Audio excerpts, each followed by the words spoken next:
Welcome to the Ecommerce Alley podcast, where we believe that great brands are built on passionate leadership, smart operations, and of course, powerful marketing. I am your host, Josh Coffey, like the drink, but better. And today I have two special guests of honor with me. And these are actually clients of ours that we worked with. We've done a ton of stuff together. And so I'm excited as well because they're in person. So if you're not watching and you're listening, go to YouTube, alleypodcast.com/YouTube. Check this out. We're in person and we're going to dive deep into some things around marketing and business. Chris, Ryan, it's good to have you guys here. Thank you for having us. Yes, thank you. Now, just so everyone knows, they drove all the way down from Michigan to be here, which is pretty cool. It is. That's commitment for sure. Yeah. So what I do want to do, I kind of want to read off a little bit about Freedom Fatigues, just to kind of give everyone a starting base here. So anyone listening, so Ryan and Chris are the owners of a brand called Freedom Fatigues. So Freedom Fatigues is an American lifestyle apparel brand located just outside of Detroit. They're a veteran and law enforcement officer owned and operated company dedicated to producing unapologetically patriot apparel and accessories that are exclusively made here in the U.S. of A. As a family-run establishment, they strive to promote our country's values and peacekeepers everywhere, partnering only with fellow American companies to produce 100% top-to-bottom American-made merchandise of superior quality. Mm-hmm. I love that. Yep. I love that. In a nutshell. That's it in a nutshell. Well, I pulled it right from your website, Yep. so that's good. I recognize it. Yeah. So okay. So you guys sell a lot of apparel, everything from top to bottom, completely made here. Mm-hmm. And is it all? And so is it all like local, like to you guys, or just in the States as a whole? Just in the States as a whole. It's made. There's different items are made throughout the country, but they're decorated locally. Okay. So tell me about you guys have been around since, was it 2018 we just said? Mm-hmm. 2018. So you guys are like year 4 right now, if I can do math, which I really can't. So year 4, like what was the shift that kind of started the business for you? Like what was the initial, like the one you just say, you know what, we're going to start a clothing brand? That's exactly how that happened. Is that how it happened? Really? Not even. No. Well, a little bit. It was sort of, but it was kind of like, well, no, because I would have never thought to start a t-shirt company if I didn't get hurt. And then, so I had an accident at work and it ended my career. And I was, after surgery 1 or 2, I was laying on a couch and I'm thinking to myself, I was told I'll never be able to do law enforcement ever again. So I'm like, what am I going to do? And I'm like, I don't know. And I was just watching something on YouTube, how to start a t-shirt company. I said, we're going to start a t-shirt company. And then she looked at me like I was crazy. But here we are. Get on board. Mm-hmm. Here we go. That's awesome. I mean, it just sparked the idea, and what I love about just what I know about you guys is that everything is based on who you are and what you believe, and so for you, so you said you had an accident, so you were in law enforcement, and you were military too? Yes. Okay. So military and the law enforcement. How long were you in law enforcement? Almost 20 years. 20 years. Yeah. Wow. So. Wow. And then 9 in the military? Was it 9 years in the military? So. Wow. That's crazy. Yeah. I feel like a wimp compared to everything you've probably been through. That's amazing. So you guys are husband, wife, duo. Mm-hmm. Do you guys have anyone else on your team? We have a designer we work with, but everybody's we keep it tight knit. So they're friends. They're all friends or family that work with us. We don't really have anybody outside of our circle. Really? Okay. So then, just for everyone. So I read off a little bit of your bio. Can you break down a little bit about the business and the types of stuff that you guys sell? Sure. What we sell is basically hats, t-shirts, sweatshirts, anything apparel wise other than pants. We don't have pants, but anything that outerwear. It's 100% American made, and it's all geared towards patriots. It doesn't have, we're not geared towards just veterans or just police or just this. It's everyday people who love America all around. So that's who we're aiming for. Because that's who we are. That's who I am. Yeah. It's funny, so Ryan, you and I met, 6 months ago, something like that. So you guys went through one of our coaching programs, marketing stuff in Q4, which that was fun. That was a lot of work. But we kind of went through that together, and I think what was really cool is like as soon as I met you, I had never met Chris until a month and a half, 2 months ago. Yeah. I never met Chris, but just by knowing you, like we're all Midwesterners, and you could like tell Midwesterners when you meet them, you know. And we're all from small towns usually, and everyone's like super down to earth. And I think that's one of the things that when we first met you, and then I also met you, like that's just you could tell like who you guys really were, and that you stood behind the products that you sold. Now, so you're in a pretty, and I think this would be really interesting to talk about because like there are so many people that I talk to in our program and in our groups and stuff like that that say, hey, like we're in a super saturated niche. Like and I don't think there's a niche that isn't saturated, to be honest. But you guys have thrived and seriously grown a business and are continuing to build that business in a short 4 years, really. And it looks like a lot of your growth from what I've seen has happened in the last 2 years, really. Yeah. A good chunk of that. Yeah. So like, what do you say to someone who says, hey, I'm in a saturated niche? Like, I can't grow in a saturated niche. Like you said, I think most niches are pretty saturated. So you just have to find what makes you different from everybody else and focus on that. Yeah. So differentiate yourself from the field so that you can stand out. Yeah. And be authentic to who you actually are, and the brand will speak for itself. Yeah. Yeah. No, I think one thing that's good is like you guys have really niched down to like this is our audience and this is who we are. And I'd love to talk about like so for some people listening, and if me knowing your brand, some people would say it's more on the controversial side. I know your patriotism flowing through your veins, unapologetic American. I love that. And so like, what are some of those things that maybe you've come up against with that? Because I know that nowadays it's pretty tough, like to really like blaze a trail in an area that is sometimes seen as controversial. So I mean, there's technical constraints trying to navigate through the censorship on social media, walking a line between what we actually want to say and what we can say. Which I never thought I'd have to do in America. You know what I mean? Like here we are. Who would have thought patriotism would be controversial? Or you're considered a terrorist by our government for like with the schools, like the parents that are standing up against stuff in schools, they're calling them terrorists, or people who are patriotic. They're trying to label them as a terrorist. It's like, so I guess if that's what you're gonna call me, I'll be not a terrorist, but I'm gonna be a patriot, loving American. That's who I'm always gonna be. If that's what they want to identify us as, then that's just their own way of dealing with whatever they're dealing with. You have to just steer the course, I think. Remember who you are, what your mission is, what you're trying to do.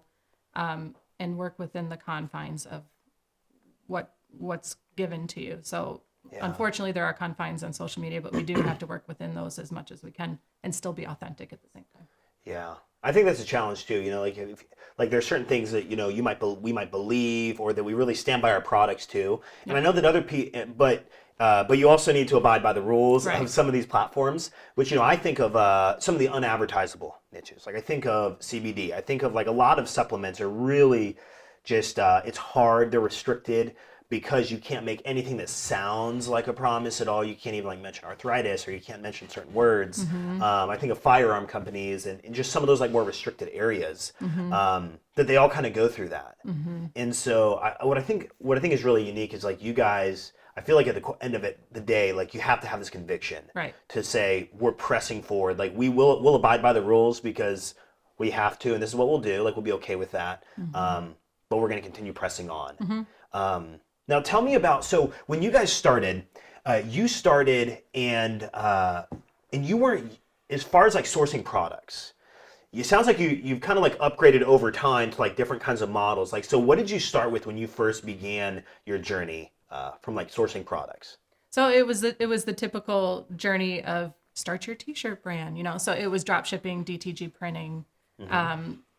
Nothing was American made at the time. But even with that scenario, we struggled with finding a printer that would print some of our designs that didn't. People were just saying, and it's they not wouldn't even, even print your stuff. Nothing was even controversial. It was just like they just didn't like what they assumed our politics were. What our politics were, and it was like, so we eventually got to a company out in California they raise the prices by 60 to 80% on us overnight after we sent in a design and they didn't like it. So they basically discriminated us and pushed us out the door. And we had a lot of money invested at this point in time. We were both, I remember standing in our living room looking at each other going, now what? What do we do? Do we throw in the towel? And I'm like, no. We pulled back and we decided to go full throttle with what we always wanted to do. We're going to be 100. Yeah. We're going 100% American made now. And I said that we're going to figure it out. How are we going to do that? Research. He went into like just diving in deep into what we need to do, and it just kind of evolved from there. And here we are, and we're 100% American made. And I mean that's what puts us in our almost like our own niche. I mean, there's not too many people in there. Like we're not saturated. That's the differentiating factor within the patriotic apparel community. I mean, we're not saturated in the American-made aspect of it, but that's fine. I'll offer it. So you're saying the most they might have things on their T-shirts that are patriotic, but they're made in China. Made in China. Right. Okay.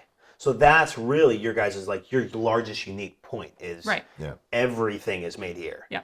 Now, and I know we've talked a little bit about this. So like you're saying.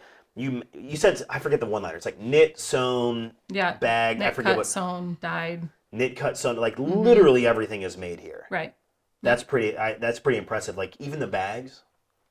I don't know necessarily the shipping bags. I'm pretty sure for the most part, even our vinyl. So our stickers that we put our stickers on, we had to order American-made vinyl just to print our stickers on. So. We take it seriously. Like when it comes to American made, we don't just say it. It's difficult. It is difficult and it's hard, but like what really pisses me off, sorry, I can't swear on your show here, is the brands that say packaged, printed, and then shipped from in the U.S. They're leaving out everything else. They're trying to make it sound like they're made here. When everything else that they say is leading the person who's like, oh, look, they're all done. They did all this here in the U.S. It must be made here. And it's a mind. You're playing with the mind of the people that are buying it because they're thinking they're getting an American-made product. And that pisses me off. Because I'm seeing that. I see all these other people and they're like, it's not. It's made in Bangladesh. And you're selling it here for probably more than we're selling ours from being made in America. So that's a frustrating part of it. To see other people try to say they are when I know they're not. But we are. Yeah, it's funny. I never thought about that. Thought about the language, like how you can spin language to sound like it's like packaged in America is not made in America. And so like I think that I never really was aware of that personally until I met you guys. I'm like, wow, there's so much stuff that says, packaged, shipped from America. Like you just printed in. Yeah, you could spin it any way, but everything else is not from here. Right. So it means that you guys have to really stand by your convictions because you can make a lot more money if you didn't do that. I mean, even the companies that say all that, people will type in and ask them. And instead of saying, no, they're not made in America, they still respond with, all of our items are packaged, printed, labeled, whatever. Everything but made. They still don't respond with a, no, it's not. Their response is still, like they still can't say no. It's like somebody who's trying to lie on the stand. Like you're trying to ask them a question, and you know what the answer is, but they keep saying the wrong answer. Kind of like, what's her name on TV right now? So it sounds like so that is something you guys have really stood by. That is your differentiator. Now the challenge is obviously being able to communicate that. Yeah, and being able to educate the audience to know the difference between what's real and what's not. Yeah. So how are you doing that right now? I don't know exactly, other than to say that we try to keep our messaging very clear, and trying not to say what everybody else says, like he said, which is just printed, packaged, and shipped. We try to be very clear. So, like on all of our product descriptions, we'll mention the fact that the fabric is made here. They're cut and sewn here. We try to get real granular in the description so people understand that there is a difference with what they're getting from us. And as far as like from a marketing standpoint, like can you break down like what are you guys doing right now? Where does the majority of the revenue come from on the marketing front at least? Yeah, so right now the majority of our efforts and the majority of the revenue is through social media advertising, Facebook and Instagram at the moment. Okay. And a little bit through Google Ads. Okay. And email marketing. Okay, and email. it's like those are the two things, right? Like we tell everybody that, like ads and email, like those are the things that drive. Like what percentage would you say of your revenue those account for? About 20% is through email. Okay. And the rest of it comes from Facebook. Really? Mm-hmm. Really? So social is really not even a huge driver for you guys, like revenue wise? Okay. Wow. And you're in organic? What about that? It's small. We're working on it at the moment. We're working on SEO and driving some more organic traffic. Okay. Okay. And so like, as far as like, I'm curious, like what is the largest challenge? So you're 4 years in, you ran in like, it sounds pretty early on, you ran into the supplier issue previously. But like, other than that, like, what do you think one of the largest challenges that you've come up against in growing a business, or in getting to where you are right now? And I ask this because I talk to so many people that they're a year in and like they have something like what happened to you guys happen and it just wipes them out. Like it annihilates them. They do throw in the towel. They're like, you know what? Supplier screwed me over. Like I'm done, and they throw that in. Yeah. So like, it takes a lot to get through that. So I think it's good for people to hear, like, they're not the only ones that experience that. So like, what would you say one of your largest obstacles you've come up against might be? It's circumventing Facebook and navigating through advertising in their platform with all the challenges of the iOS updates, the removal of audiences that we were using a lot. It's really learning to adapt.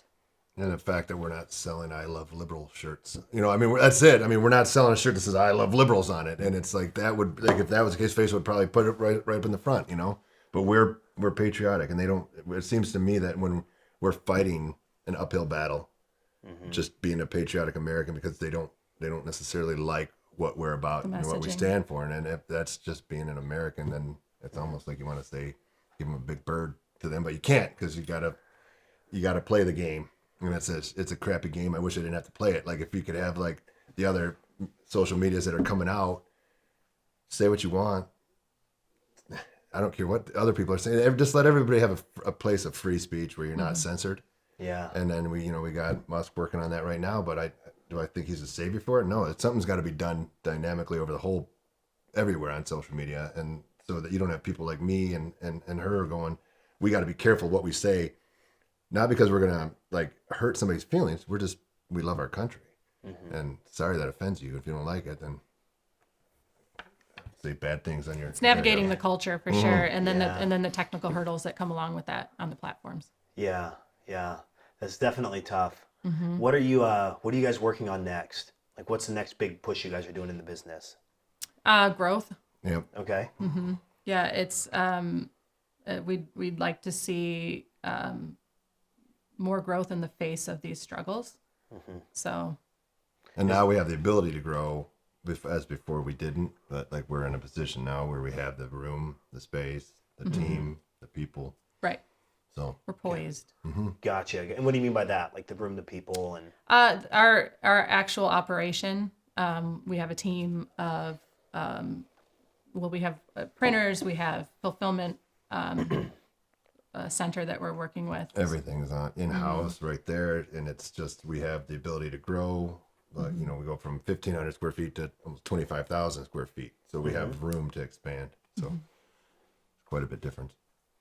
Yeah, that's amazing, and I know that we're part of that too. So I'm excited at the same time. We have all these campaigns for anyone listening. We have all these things that are about to go live, and I guess like from my perspective, sitting over here, when we first engaged. I know that, Ryan, one of your biggest questions was like, even before we did the coaching program, you're like, would you be willing to help our brand and not, hurt us kind of like that supplier did? And I remember you telling me that story. And I'm excited to be part of this journey because I think that, I love my country. I love America. I love what we stand for. And I also know that we are, like you said, Chris, we're fighting an uphill battle.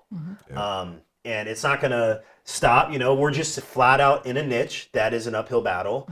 There are a lot of things that we're not going to break the rules. We're going to follow them, but we're going to follow them all the way up until the line of the rule. Right? So we're going to do what we have to do. But I think in all these moments, like for anybody listening, like you have to, if you're back into a corner, you can either give in or you can fight.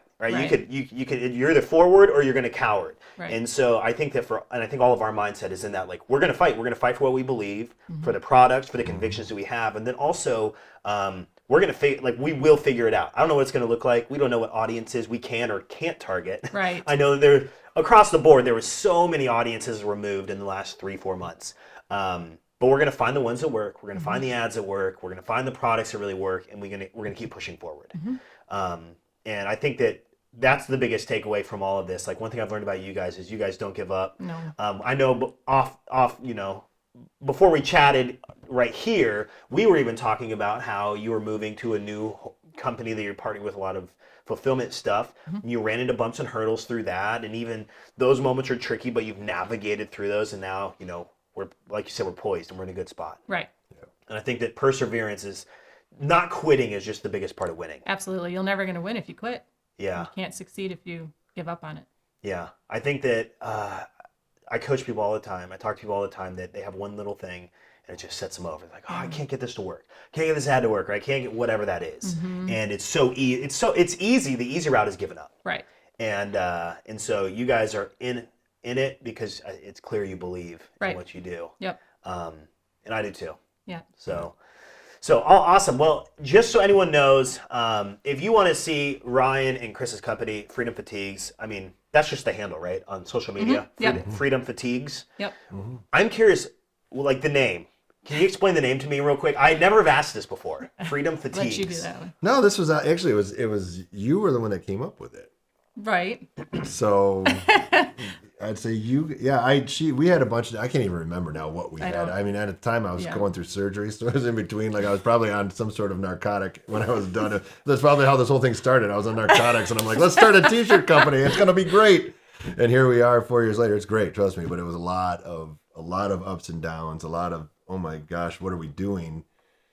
Like, moments that sometimes you're like, well, but I mean, freedom just embodies Yes. the message that we have, right? So, and then with his background, military, police background, fatigues, go ahead and tell him what fatigues is. No, it's just it's an article of clothing. I mean, it basically anything. It could be any article of clothing, and for the military, the word fatigues is what they use for their dress. That's I didn't know that. Everyday Okay. Everyday dress. So their fatigues are that's what their fatigues are, obviously. So with Freedom Fatigues, it embodies everything from just shirts, hats, everything. It's gear that you wear. So It's your everyday patriotic patriotic apparel. gear. Yeah. Okay. I thought it was you're really fatigued when you're coming up with a brand and you're like, we love freedom, but I'm a little fatigued and it's daunting. I am a We little. hope people don't think that. No, but I Yeah. am a little bit fatigued with our government right now. So if we can do something about that and get something rolling in there, DC. I just left DC last weekend, and it was kind of like almost bittersweet. Like, I'm there and I'm looking at the White House, going like, it's like, we're gonna deal with this. It's like, come on, it's like, all right. It was prophetic. You knew it would be a fatigue battle, Right. with the brand as you grow it. Yeah. You knew you'd get fatigued at some That's point. right. Awesome, cool. Well, hey, thank you for joining me. I really appreciate it, guys. Coming Thanks for down having us. here. And so for anybody listening, you have been listening to the E-Commerce Alley podcast, produced behind the scenes by the legendary Dylan Counts. We want to say thank you for listening. If you want to get more information on the Alley podcast, then go to alleypodcast.com. If you want to join our free Facebook group, the Alley Podcast group, you have to join it, or the E-Commerce Alley Podcast group, alleypodcast.com/group. It'll send you there. We do weekly live trainings, tons of resources, and a great community. But thank you for listening, and we will see you next time.